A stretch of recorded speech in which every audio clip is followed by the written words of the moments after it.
we have the luxury here at the brand of having access to a man who coached for many years in the NFL, the Dolphins, the Bills, the Chargers, many years in college, South Florida, a lot, Eastern Carolina, the Colorado.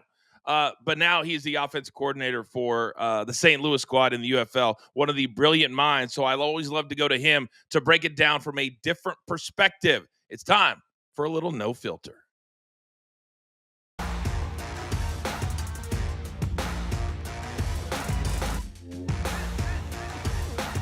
All right, Phil McKagan today looking like $1 million fresh as a tack. I love it. All right, we got to get right into it because Matthew Stafford coming off of 375 yards, 3 touchdowns in the air, including that incredible game winner, 90 yards or whatever it was against the Colts. So what in this kill system makes Matthew Stafford so good?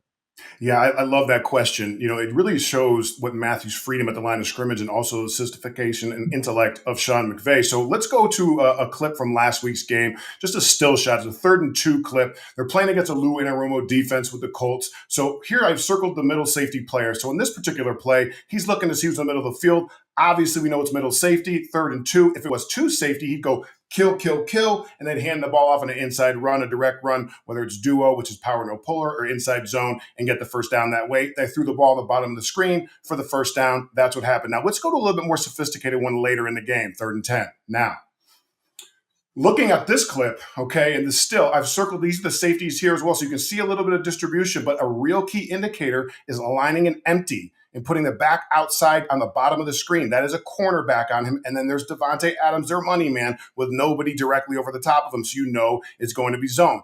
Now, go to the next clip of this. They shift the back into the backfield because they know it's zone.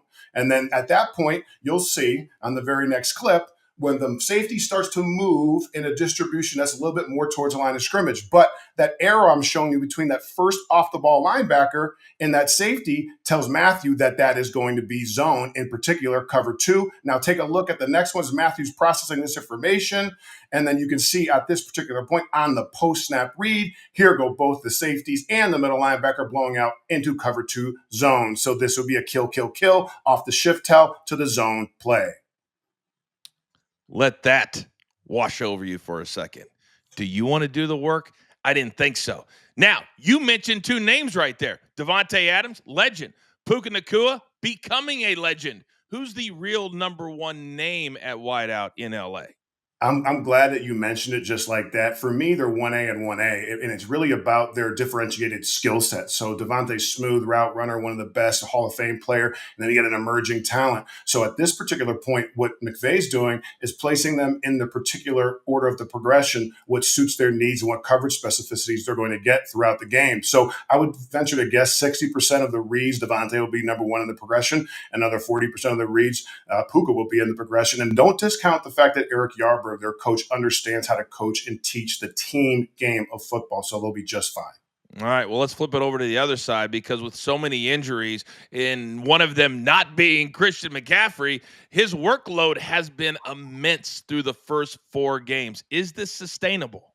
He's done it like this, coach, for three seasons, 2019 being the most productive. For me, he's LaDainian Tomlinson of this generation, really good out of the backfield. So you're going to try to throw him the ball, whether it's screens, whether it's draws, delays, different things like that. You want to find a way to get him the ball, even checkdowns, in addition to his carries. So they're going to utilize him. It's going to be something that he has to manage because they're not going to be able to sustain this type of 3-1 record if they don't utilize Christian the way that they need to. That's going to be my last question. You're leading me right to it, is how do the 49ers continue to win games if they have a different quarterback every week and all of these things are always changing? Yeah, that's the beauty of the Mike Shanahan, Kyle Shanahan, and Shanahan-McVay type system is it starts with the run game. So if you can establish the run, you possess the ball, you shorten the game. Obviously, McCaffrey and his dynamism is going to be critical. Coming down and getting Kittle healthy and involving the tight end in the play action pass is going to be number 2. And a number 3 thing, in my opinion, and not to be underestimated, is Fred Warner. I would take him as the linebacker to start a team with. He's a linebacker who's got great leadership, run and hit capabilities. He has enough finishing speed to pick a ball off and score. A great leader, tremendously tough. So that defense is playing really good, and special teams will continue to play well, and they'll be competitive every week. Absolutely love it. You can see him Oh, no. Oh, no. Oh, Zeno's going to be hot. Zeno's going to be hot. I forgot, my man. Where did you go to school at? I went to University of Maine. I'm from Springfield, Massachusetts, the birthplace of basketball. Can still fill it up at the age of 46. We had a good time a couple times in Springfield, didn't we? We did. We did have a couple good times. All right, you're the best. No filter here every single Thursday to break down Thursday night football.